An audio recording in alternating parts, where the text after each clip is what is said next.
I want to talk to you about deer hunting. I need the country. I need the country.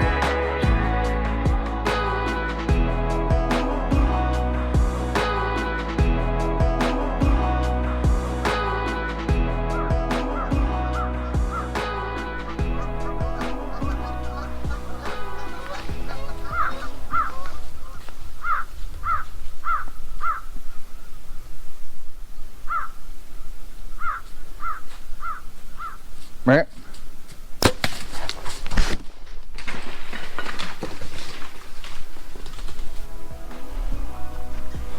He's down.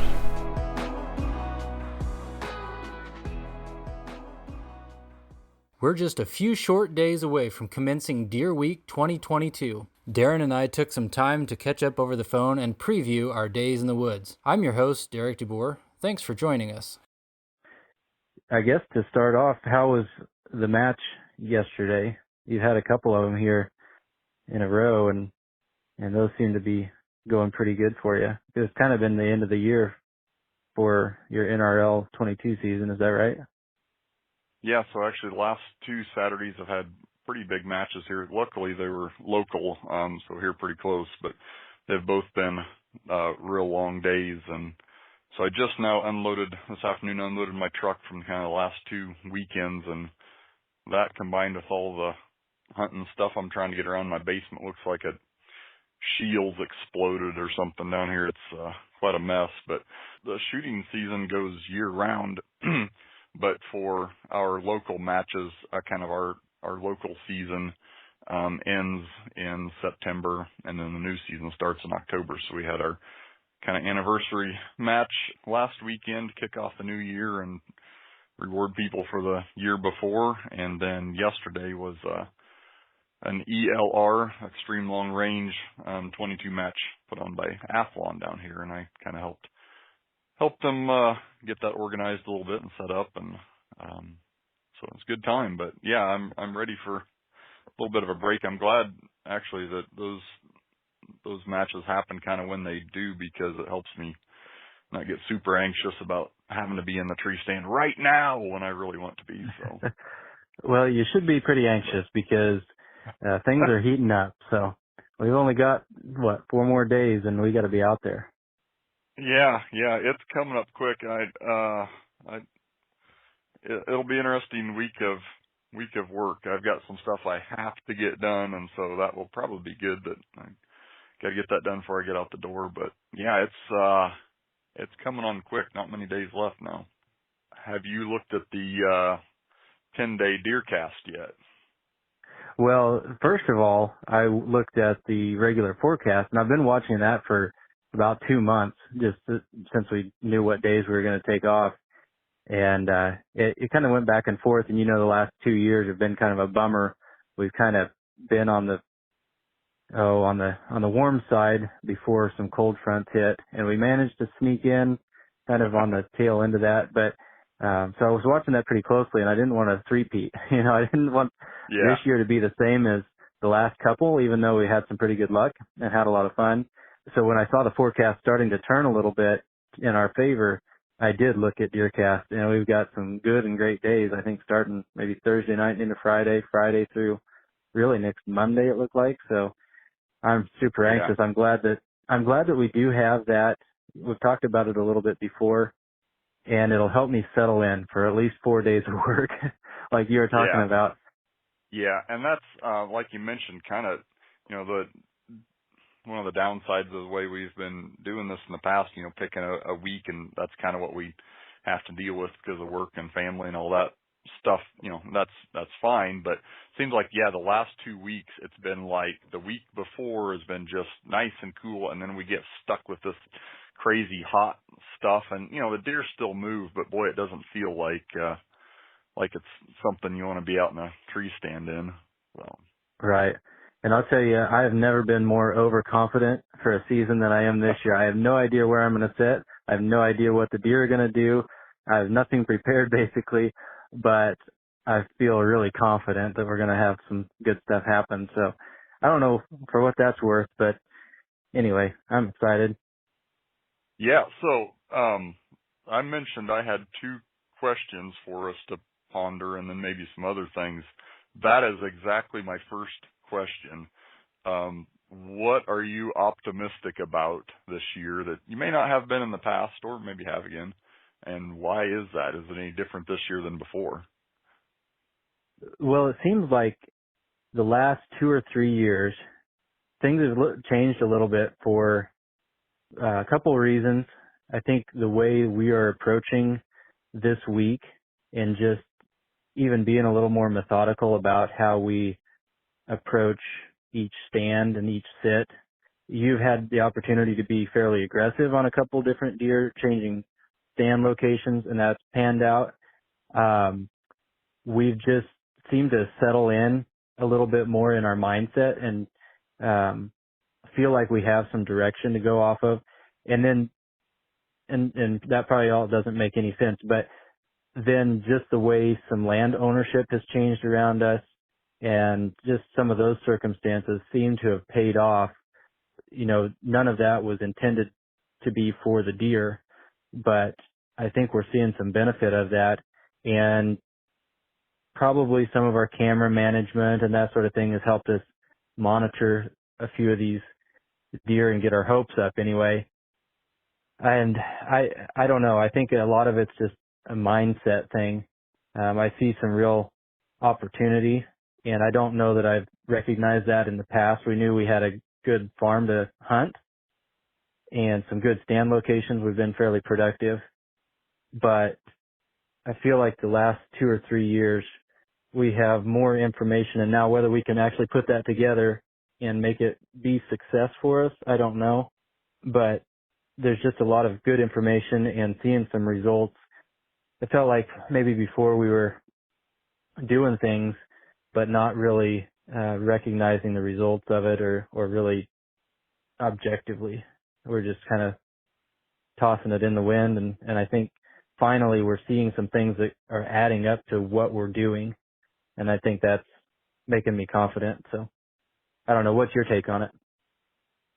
That sounds like you read that straight out of an Outdoor Life article, and that was pretty eloquent. So, well, let's see. That was from 1985.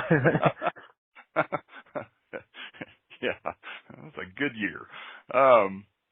Yeah, so a couple of things for me, I guess, is that, I mean, between you and I, for a lot of years, we've talked about, okay, well, here's our plans for this next year. Here's what we're gonna do to make some, really see some payoff in the fall, right? We're gonna plant this, and we're gonna clear these areas, and we're gonna do this and that.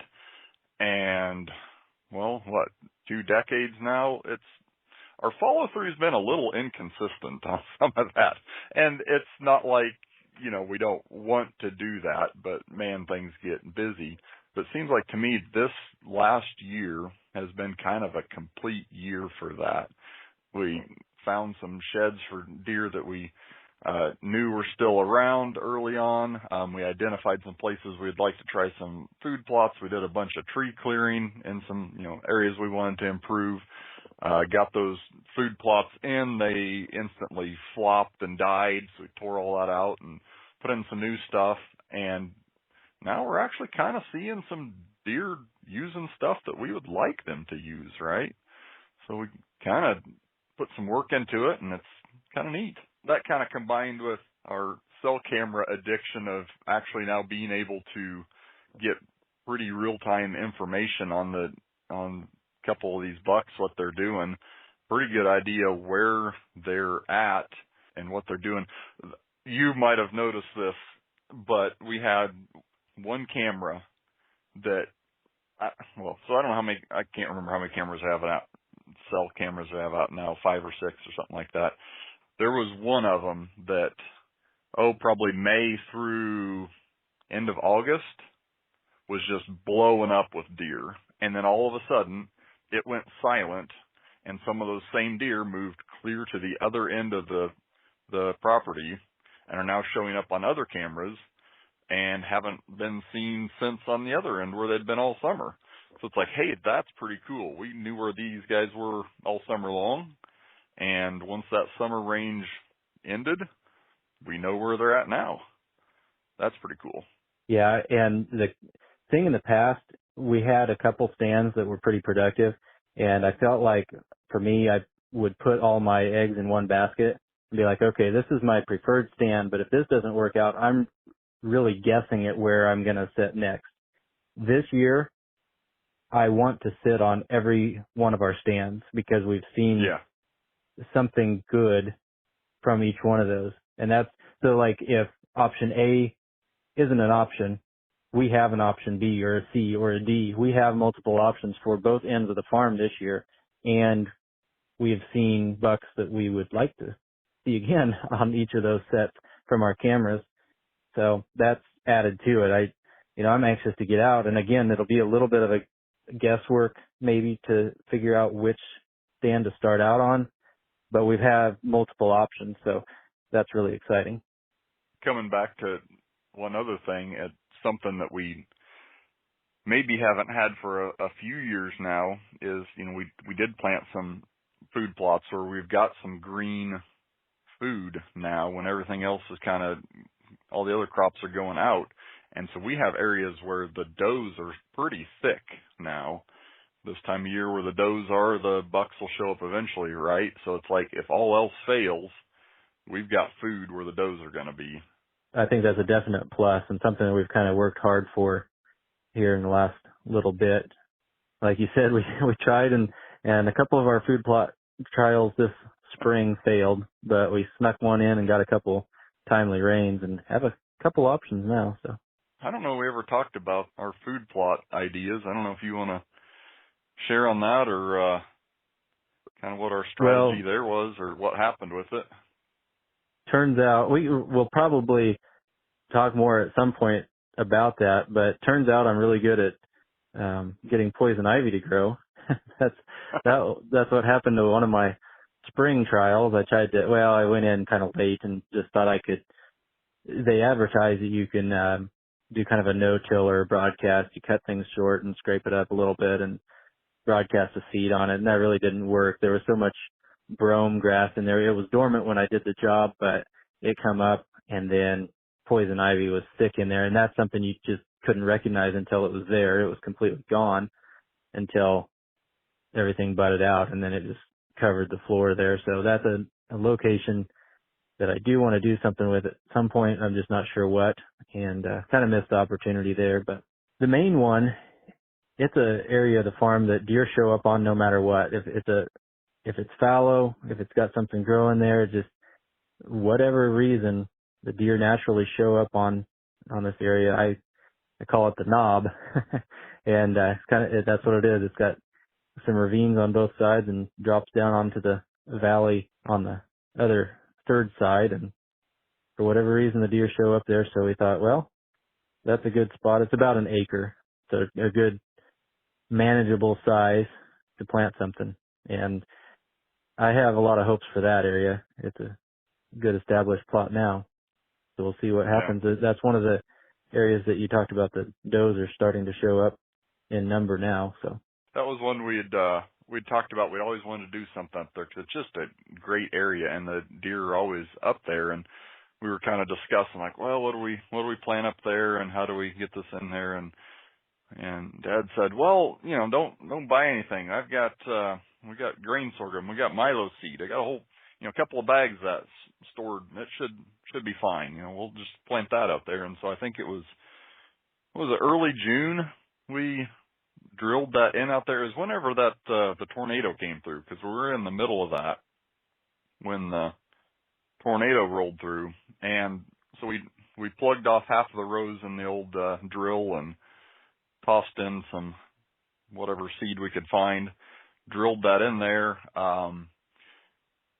So two things, it just instantly dumped rain on top of that and then didn't rain for like half a month. So it turned into concrete and nothing busted through that. But also when we were dumping our awesome seed in the drill, I looked at the bag and the date on it was 2006. So kind of wondering maybe that wasn't the best seed, but I think 3 or 4 plants came up out of, bag of seeds. So we did all right. The other thing I was thinking about that, and I don't know if it played into this at all, but we use rye a lot of times for the cattle, and rye actually has some phytotoxicity to sorghum. And I would guess that field would have had enough time between when it had rye growing and when we planted that sorghum.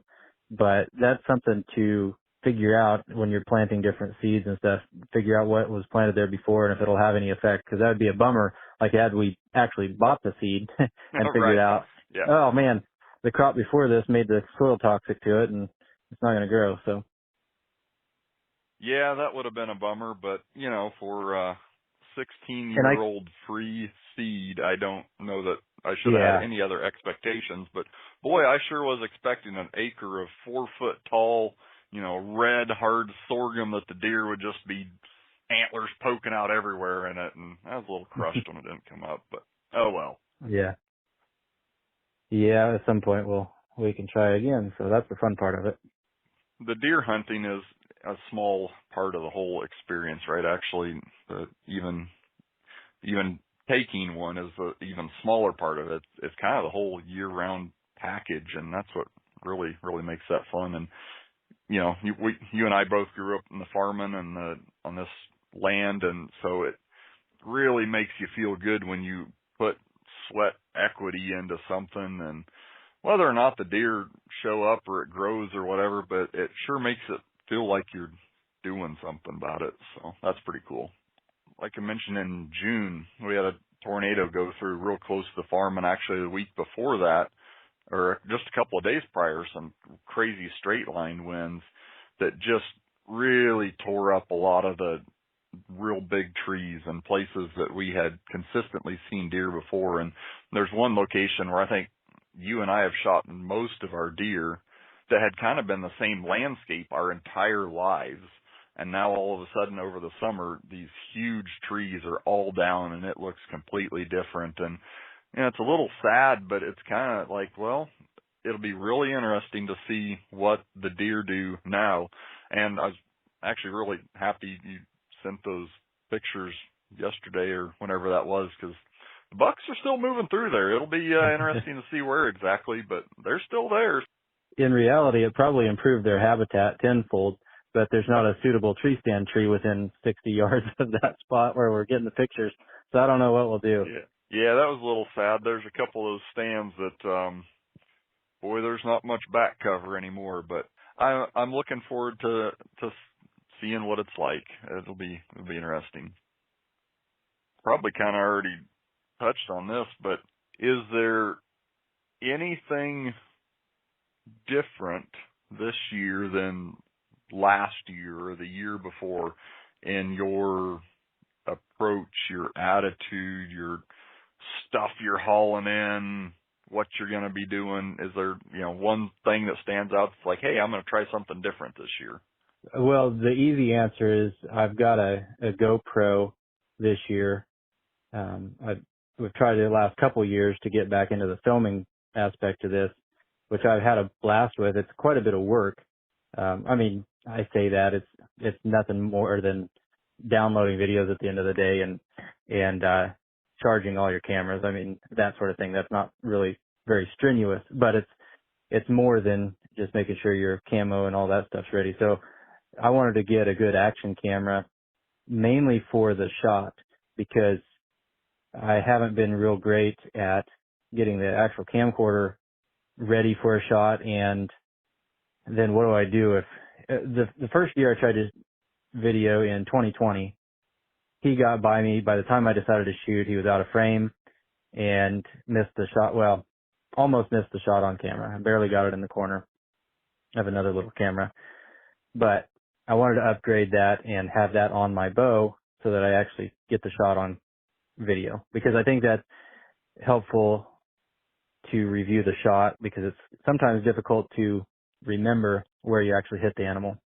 So beyond just entertaining ourselves and having that for memory, I wanted to have that for the shot and the information there. So that's kind of the easy answer. I don't know if there's really a lot different. I haven't gone into the actual gear so much. I think my bow's fairly well ready. And honestly, I don't even know where I want to sit. It felt like last year I had one spot in mind that I had a lot of confidence in. Like we talked about this year, I have 3 or 4 spots in mind, and I'm not really set on any one of those. But I think the new information that we have based on the end of last year and then going through the course of this year, that's all new. And so I'm trying to look at things kind of through that new lens with the information we have and try to be reactive to it. It's kind of hard within a 24-hour period maybe to get the right information, but with everything that we've gleaned up till Thursday night, I'm going to have to try to make a decision on that. And so all that new information I think is going to help me quite a bit this year. So I don't know. That's not a real great answer, but that's kind of where I'm at. Yeah, absolutely. Suppose I'll take a stab at that too, but I also have a new camera, so I'm going to try a Tacticam on my bow this year. We both used it for turkey hunting this spring and seemed like it worked out pretty well once I kind of figured out the batteries and buttons and all that kind of stuff. And so that'll be neat. But actually one thing that I'm not sure is going to happen or not, but both of my kids have expressed interest in going out hunting at some point. They're going to come out, I think, this first weekend.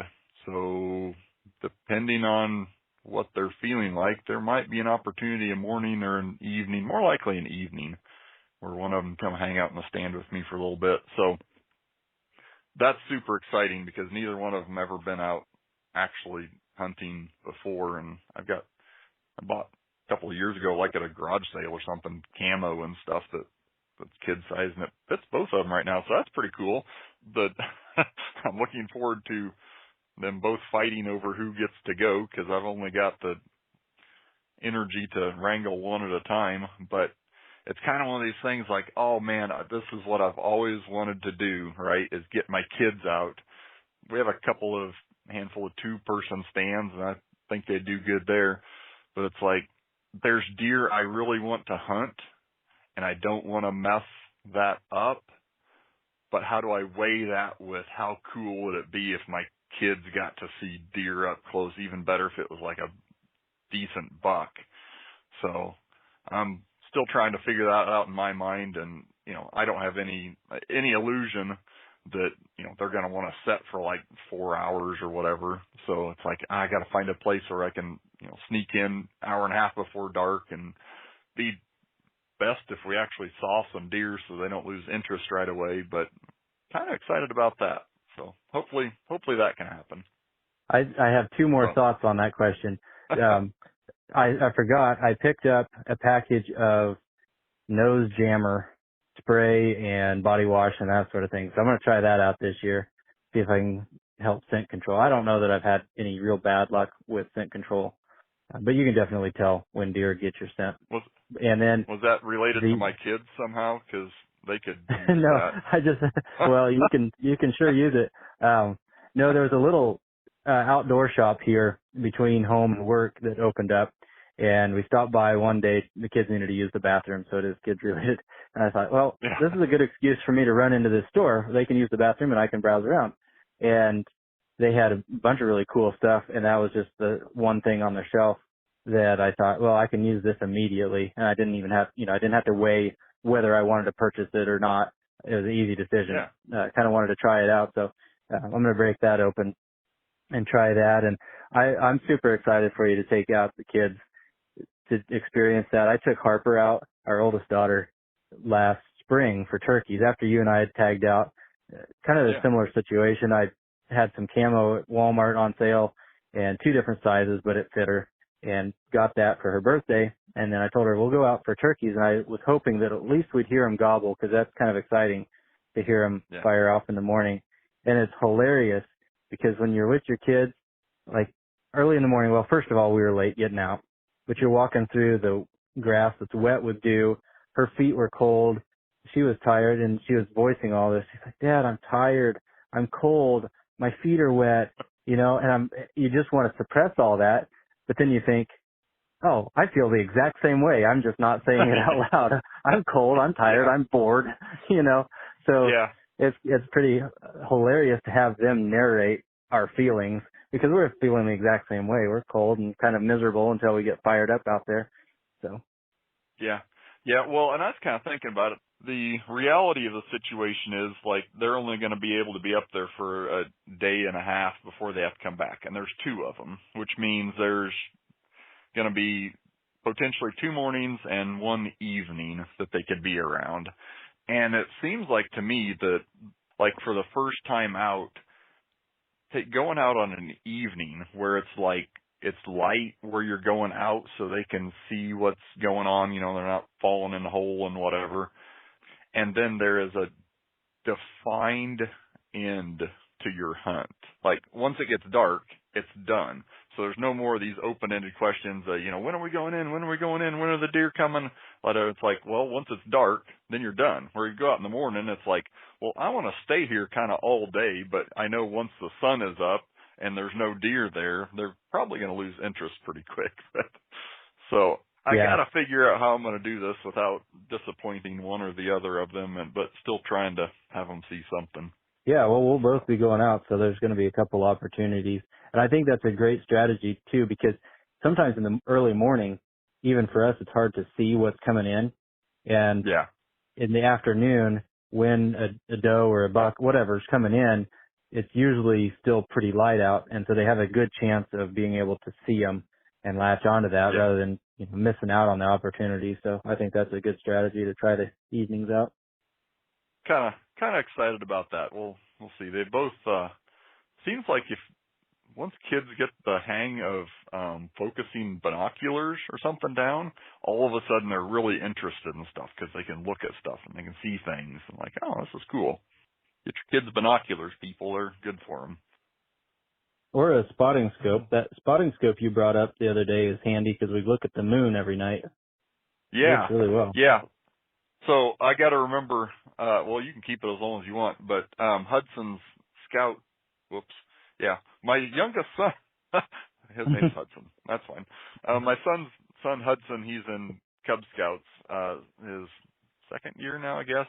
They had kind of an astronomy thing the other night, and while it's interesting to look at the moon through 10-power binoculars, you really can't see it a whole lot better than you can with your regular eye. So I'm looking forward to at some point drag my spotting scope out there and set it up on a solid tripod so the little grubby hands aren't pointing it here, there, and everywhere, and so they can actually look at stuff. And so that'll be fun. Yeah. So have you got your tags and your clothes all washed? The tags are not washed, but I do have them purchased. My clothes, I know they're in the basement somewhere, so I'm pretty confident I'll find them and get them washed. I was actually going to throw them in the laundry tonight after the towels were done, so I might still have a chance to do that. Otherwise, I can do that one of these evenings. But I'm always late on that. I always want to have that done well in advance. In fact, I wanted to get out and hunt a little bit this weekend, had it on my calendar, but plans changed and I was okay with that. So I decided not to do that, and that resulted in me not getting my clothes washed yet. So I guess I'll wait to do that. Yeah. Well, I did manage to get mine washed at some point on, what was it, Thursday or Friday last week. I had a whole bunch of conference calls I had to be on at home here, and so in between each one I'd go up and throw a load of laundry in and then bring it down, and then while I had the call on speaker I'd hang it up and dry it all out and everything. So mine is hopefully ready to go if I've got everything. I think I've got all my gloves and all that stuff. But question, on your deer tag, did you go to the store and purchase your tag, or did you do it online? I went to our local Academy Sporting Goods and purchased it there, and found out that they've changed the format or however they do it, and I'm not sure I like it very well, but I guess that's the way they're doing it these days. Yeah, so I did the same. I actually went to Walmart to get mine, which is always always an interesting experience. Well, after you find someone that calls somebody to come back to the sporting goods counter, and then they realize they can't run the tag machine, and well, then the person that can run the tag machine comes, and that's actually broken. And anyway, usually it doesn't work, but it actually did this time. But again, Kansas changed their tag system, so instead of getting you the cool little, I guess they're green before, kind of the all-weather waxy, you're hunting actual game tag printout that looks exactly like a game tag should, right? That you zip tie to your animal or whatever. Now it's a printed sheet of paper with all that same info on it. Or you have the option for $6 more to purchase a hard little credit card looking thing that has all of it stored on it electronically. And this really bums me out, because one of my favorite things to do is, after I've taken an animal, zip tie the tag to the antlers, and then I have kind of a little record, and it's a neat little piece of memorabilia or a souvenir. I actually really wish we had the little metal clip ones. I think those are just super cool. Have a tag number and all that stuff. So that really bums me out. Kansas, why'd you do that? You're kind of ruining my theme of antlers with tags on them down here. But Yeah, I don't really get that move. I haven't talked to anybody that would be able to offer any insight into it, I guess. So I don't know what the purpose of all that is, but it just doesn't seem as, like you said, as cool to have, because I always kept those whether I got a deer or not. I don't know where all of them are. I think they're probably in my gun cabinet. yeah, for a long time I had a photo album that had print the 4x6 prints of trail camera pictures and the hunting pictures and all that stuff. And then also in that had all of my unpunched tags. So it was kind of interesting to, there's a year I didn't shoot a deer. There's another year I didn't shoot a deer. But here's all the camera pictures of cool stuff that's out there. Before I lose that thought, I'm looking forward to this year doubling up. It's been a while since I guess in 2020 we doubled up, but we'll have to talk about your deer on that season, because that was an interesting story, to say the least. It wasn't exactly how we planned it out, but I always enjoy the years that we do double up, and it doesn't always happen. It seemed like for quite a while we were in the pattern of shooting a deer every other year. So I think this year we have a real solid chance of having that happen again. Yep, if this same amount of traffic keeps up for another 10 days here, we got a chance of getting a couple of them down. So that's always something I've wanted to do, and I don't think we've been able to do it yet, is have pictures with two deer in them. We've had a couple where we've had, like a deer and then a set of antlers or something, because the other one of us shot it a few days before, whatever. But I've always wanted to have two deer in a picture, and we're going to get that done. So. Yeah, I think the closest we've been, I think both of our first bow bucks, if I'm remembering this correctly, were within a 24-hour period of each other. And then we've been close, but probably a matter of a couple days between doubles on the rest of them. Yeah, so that was actually my second bow buck here, and what year was that? Was that 2011?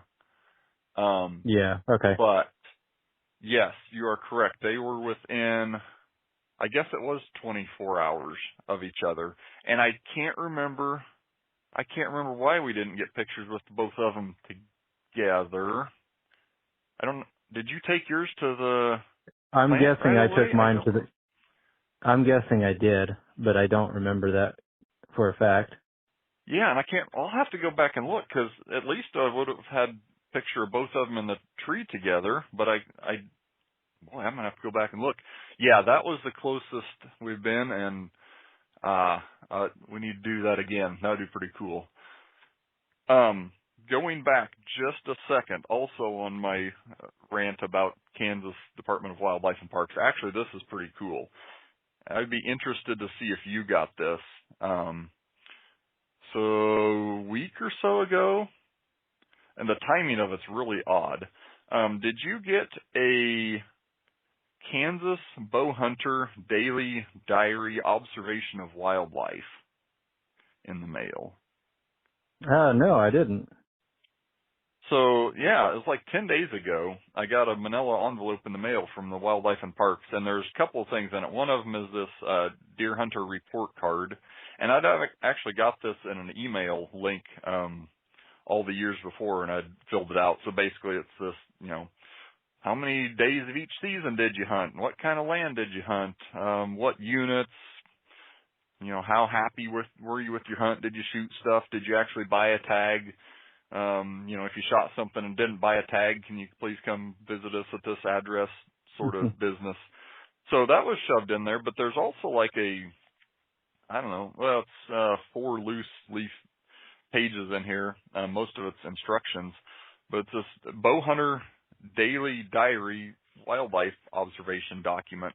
And it's this whole calendar with every day on there, broken up into AM and PM, number of hours, and then a bunch of different animals listed across here. So it's got turkey, white-tailed deer, coyotes, possums, raccoons, mule deer, bobcats, red fox, river otters, and then a space for other species or notes.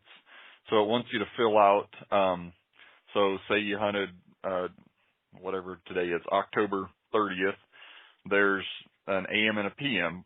Write down how many hours you hunted in the morning, how many hours you hunted in the afternoon, and then how many individuals of each of those animals did you observe in that period. I think this is pretty darn cool. They're using the people that are out there to do a wildlife census. I'm kind of excited about filling this out. I don't know that I'll remember all this info, but it's pretty neat. I'll have to send you a picture and I'll show it to you. I'm going to be really depressed when I start filling this out and the raccoons and possum column totals more than my deer column. But, I suppose we're going to be in scientists and all actually input accurate data. The other thing I'm wondering about is there's a whole column for notes or other species, and it gives examples of gray fox, elk, or etc.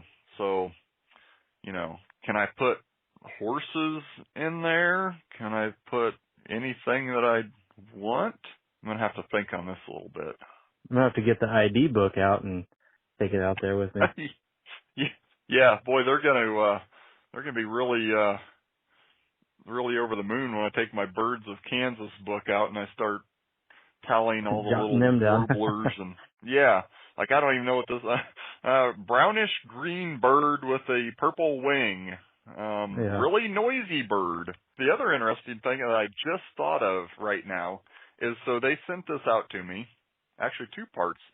I have no idea why I thought of this, but it's kind of interesting. So it postmarked October 21st. I hadn't actually bought my tag yet, so they wouldn't even know that I was planning on hunting this year. But also they sent it out like a full 6 weeks after season actually started. So I got it on October 21st, and the first date on the little chart here is September 12th.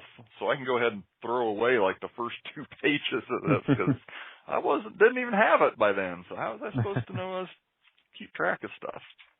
I'm super happy that on my vacation week where I'm in the tree stand that I'll get to be doing paperwork. Get me a clipboard. Right. So I'm trying to figure out how I don't really feel like taking the paper out in the tree stand, so I'm thinking like a dry erase board with little pictures on it or something, like and add tally marks next to everything. Yeah. or a flip chart or something. You just flip a tile every time you see a Ooh, yeah. I wonder if Mom still got that abacus thing with little slidey beads. That'd be or a a good way to do fanny it. pack full of clickers. You know, you just Yeah. Ooh, yeah. Board with a whole bunch of those little clicky things on there. there you I'm gonna have to get on Amazon after this and get some stuff. Any objections to a shout out in the middle of an episode or an end of an episode? Well, we've never done one, so let's try it. I actually ran across a person in real life that listened to an episode that I didn't tell them to do that. So shout Oh, out to Johnny out in Lawrence. He's actually one of the guys we shoot with, but apparently listened to some of the podcasts. So thanks for listening, John. That's pretty cool. thanks, John, and please seek professional help as soon as you can. Yeah. Well, he's a mechanic by trade. So I think he's always looking for something interesting to listen to while he's working or something. I don't know. Either that or he's just insane. Could be.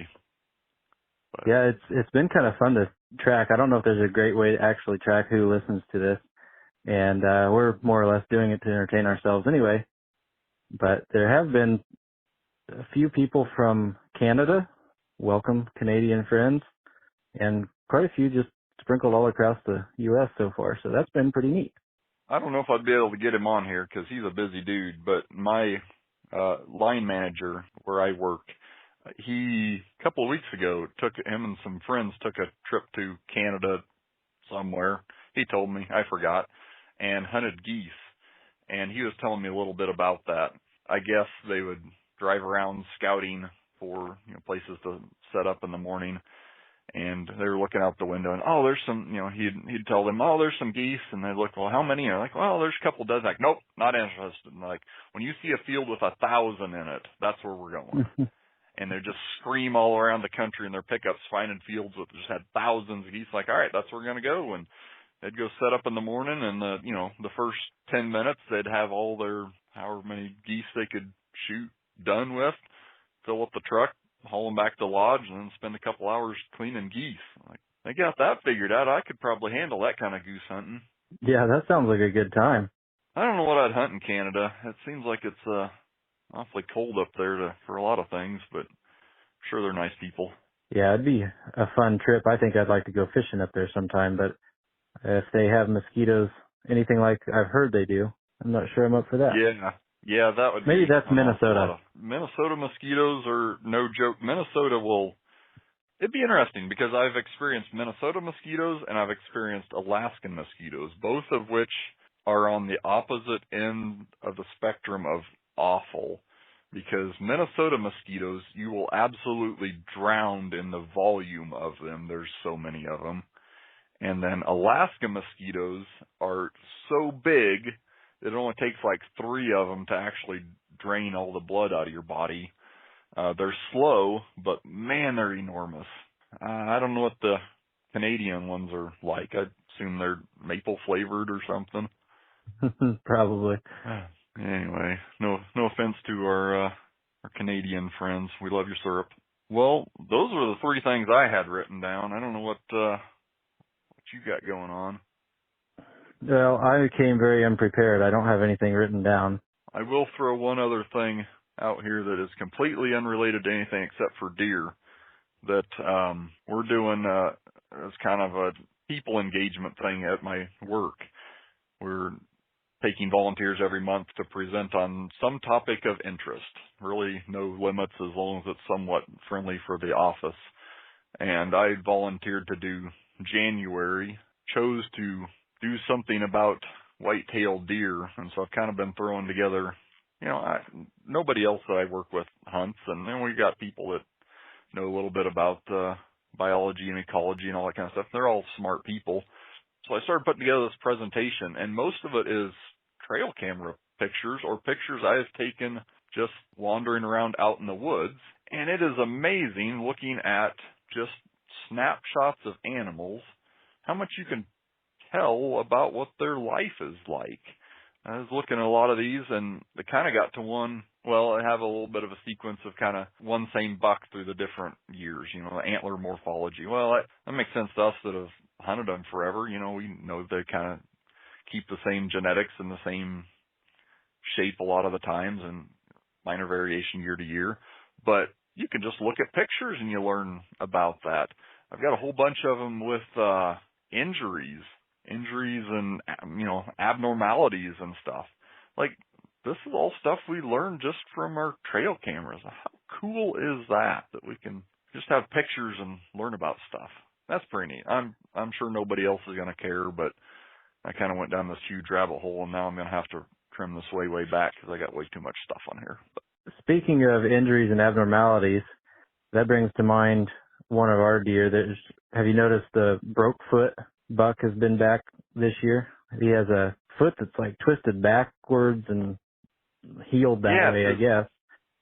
His left front, is that what it is? Yeah, yep.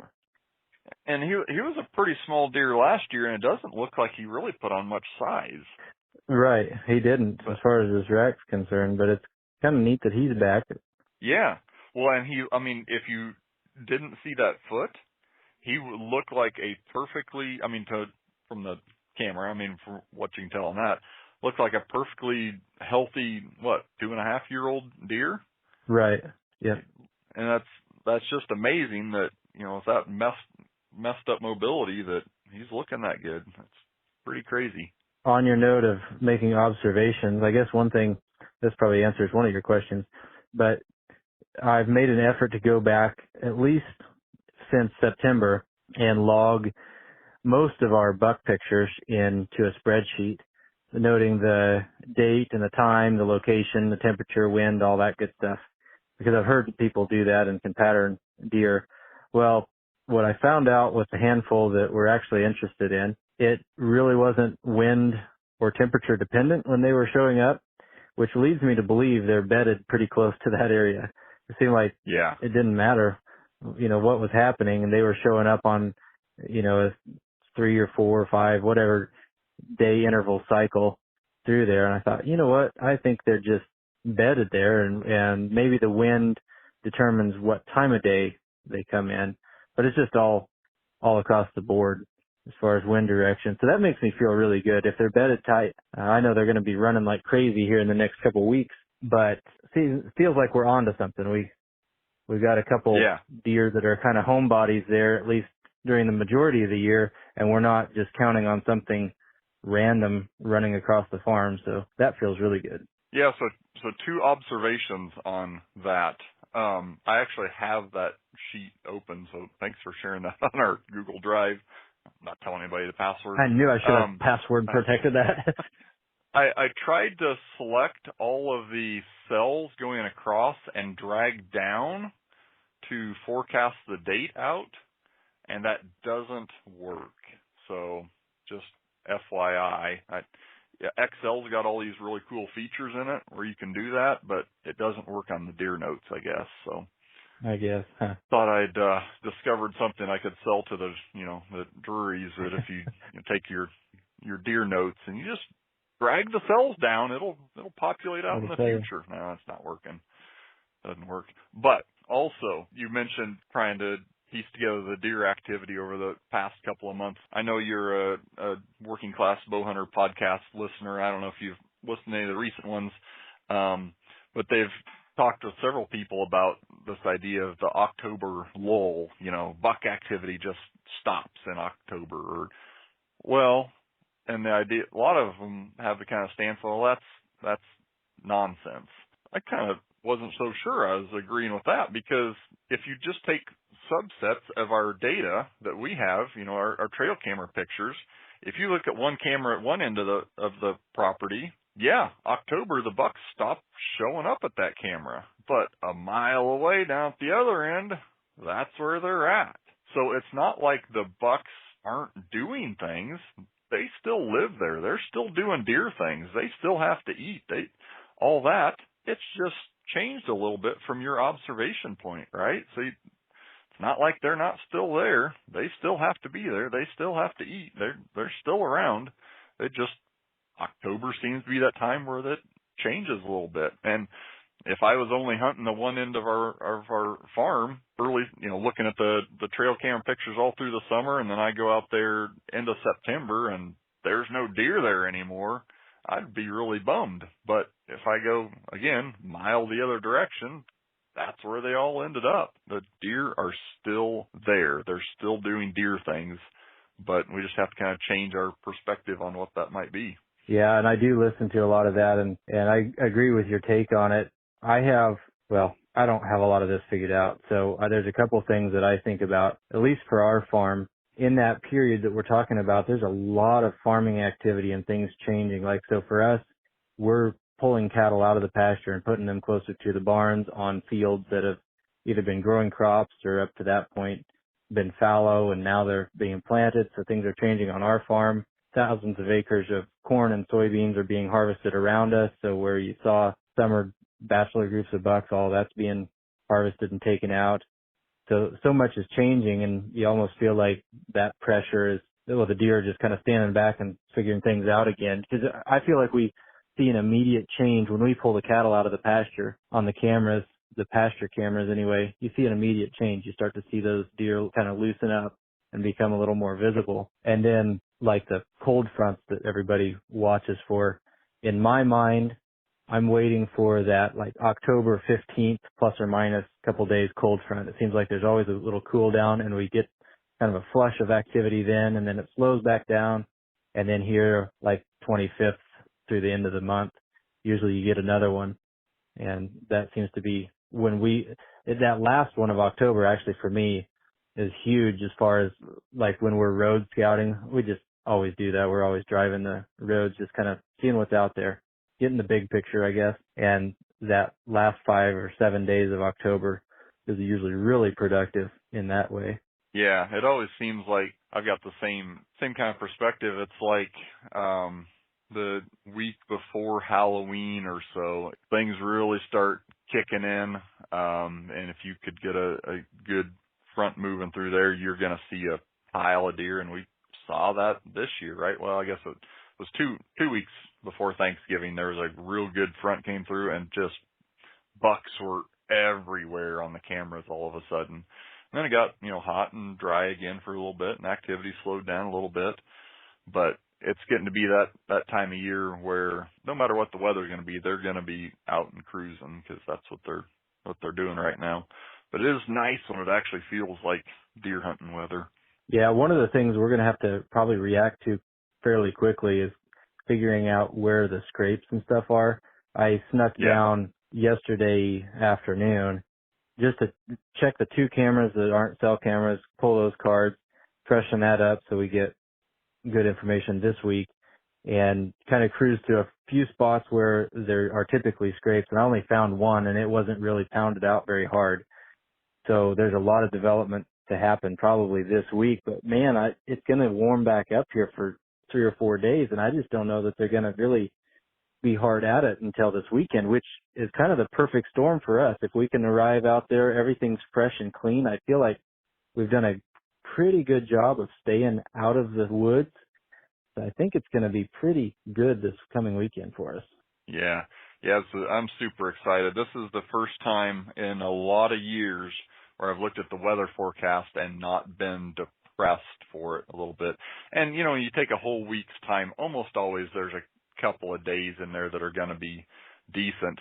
But it seems like I said, the last couple of years, at least the first few days we've been out, just been hot and slow. And it's real hard to get excited about things when it doesn't feel like the deer are going to be moving. I mean, they're still there, but I'm real excited about the weather being good for once. So. And it makes me real sloppy with my hunting because, like you said, it doesn't feel good. And so I'm already down in the dumps. I feel like, well, I'm wasting my time out here. Well, like you said, everything is still happening, and you've just got to play that mental game, stay sharp, and stay committed. We know we're taking that week because it's been productive for us in the past. We've seen movement in the past. Just stick with it, do what the plan is, and stay sharp, because I feel like I make a lot of mistakes. I start to get sloppy. I go in early. I lollygag around. I'm not doing what I need to be doing, and make some slip ups. Yep. Yeah. I'm I'm excited. The next four nights or so, I probably won't sleep real well. Well, tonight I'm gonna sleep well.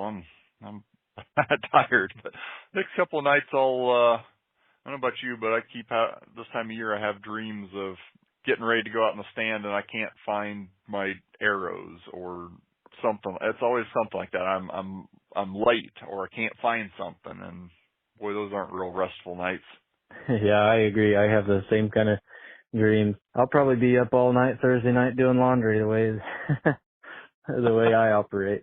Well, I'm hoping to be packed in the next couple of days. I got all the stuff strung out all across my basement, and I don't know. I'm sure there's something I'm not remembering at the moment, but got the piles all there. Just got to get them into something. Yeah. One thing I'm a little nervous about, I had my bow in the truck yesterday, and I was cleaning out the truck because we're going on vacation. We got to clean out the truck. So it's the old truck, but I had the bow, and it was in the case. But I had all the doors open. I was vacuuming it out, and somehow the case slid out. It's one of those hard plastic cases, so it's kind of slick. It slid out of the front seat and slammed on the curb. I think it's probably safe because it's tied in there, but I should probably get it out and shoot it a little bit, make sure nothing jarred loose. So that'll make me nervous this week, trying to find time to do that. It's kind of tough. It's shorter days, so don't get much daylight time at home. Yeah, that sounds like a lunch break kind of item, but yeah, and on that note, with the shooting schedule the past couple of weeks, I have not, well, this is going to sound bad, I have not shot my bow in probably 3 weeks now, so I definitely need to get out this week, at least for an hour, and fling a couple arrows, make sure it's shooting what it's supposed to be, and then I hope I have some broadheads squirreled away somewhere, because I didn't really check that situation either, but oh well, we'll be good. I've got a brand new package if you need it. I always console myself with, well, I don't want to use all my good shots in practice, so I'll just wait until the stand. Yeah. No, it is good to make sure things are a little bit squared away, but I'm going to carry a couple extra just field point arrows with me this year, just to, if I, feeling bored, take a shot at the dirt somewhere, stick one in the dirt, and then give yourself a little reassurance. Yeah, and if you walk back to the truck or something at noon, take a quick break, you can shoot a bale there and call it good. But well, I'm a lot of interesting things. Yeah, I guess me too. I can't believe how time flies. It crept up on us. We're already 4 days away from another week of deer hunting. Yeah, isn't it crazy the way time does that? So I might be insane, but maybe other people do this too. And I can remember the first consciously doing this. I think it was in maybe junior high or something. I didn't mind school. It was all right. It's not where I wanted to be though. I wanted to be home on the farm. But I remember sitting on the school bus, riding to school, thinking about, okay, before I know it, I'm going to be in more or less the same seat riding home. So like I can just picture vividly in my mind, in not too distant future, there'll be a situation where I'll be, end of the day, I'm on the bus going home. Like I picture that. It's like I can make it through the day, right? Because sooner or later I'll be heading home. And so like even now, I'll be, I don't know, it'll be in May. No, not usually May because I'll be worried about turkeys then, but June or whatever, it's hot. And I'll picture in my mind like, okay, it won't be long, and I can picture walking into the tree stand that first morning. Like I just picture it in my mind's eye. And then when that actually happens, it's like, nailed it. That was so cool.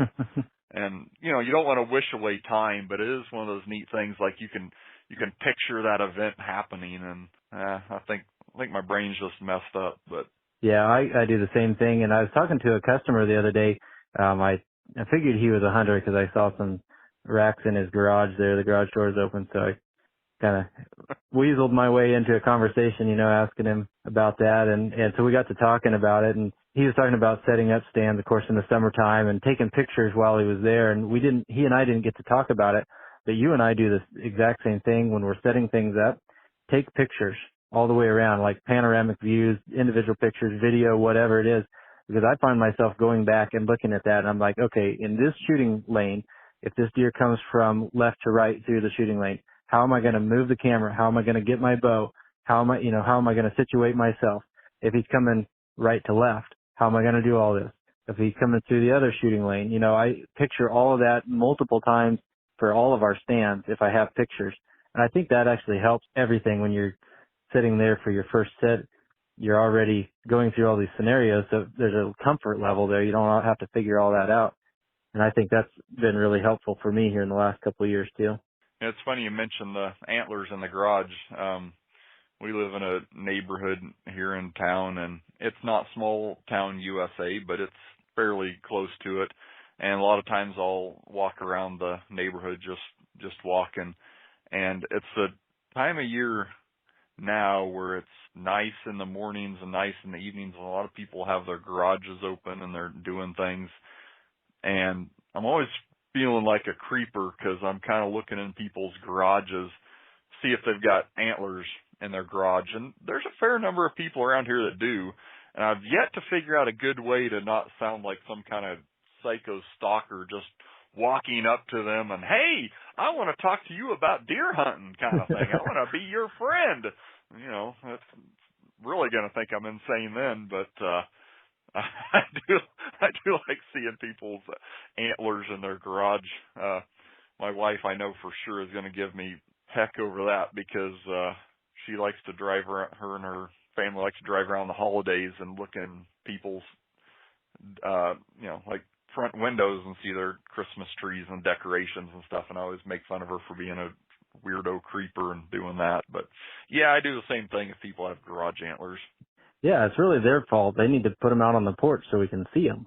Yeah, there needs to be some kind of universal sign that, hey, I'm open to talking about hunting with anybody that wants to, because I've got a bunch of ratty old shed antlers on my front steps, so I guess anybody could see that. But I've got a guy a couple of houses down the way that I got to figure out how to talk to him, because he's got an enclosed trailer that I know is full of decoys, but just have never caught him outside at the right time to talk about it. So, good for you people that have garage antlers and decoy trailers. You're my kind of folks. Yep. Oh my. Well, I'm getting tired. Yeah, we better rest up if we're gonna hit these all day tree stands. Yeah, I guess so. Oh, I gotta go. I've got everything prepared except I don't have my snacks ready. So I'm gonna take the kids trick-or-treating tomorrow night. We're gonna load up on the candy that I can snag from them, and then I'll have to make a trip to Walmart, get some Pop-Tarts and some energy drinks, and then I'll be all set. Yeah, so I'm trying to get my. Oh, go ahead. I'd say let me know if there's a special kind of cheesy cracker or something that you like. I'm trying to get myself down off the coffee. I drink way too much coffee during the day, and of course we're not going to be able to use the bathroom all day long, so I have to kind of back myself off, and I don't want to go cold turkey because then I'll get a terrible headache for a couple of days. So this week's going to be detoxing off of the caffeine, I think, for me. At least the coffee. And I've got a little bit of an advantage there because I drink like one big mug of coffee in the morning purely for the caffeine, but I don't like coffee so much. So it's like I'll have coffee in the morning and then that's it. So I don't drink coffee throughout the day, but I usually need to have a little something in the morning to get me kind of amped up. And I try not to go crazy on the energy drinks because all the stuff in there makes my heart go flippity floppity and I can't sleep at night. But there's a few of them that aren't too bad and give you a little shot of energy. Yeah, I've tried a few of the energy drinks just with work.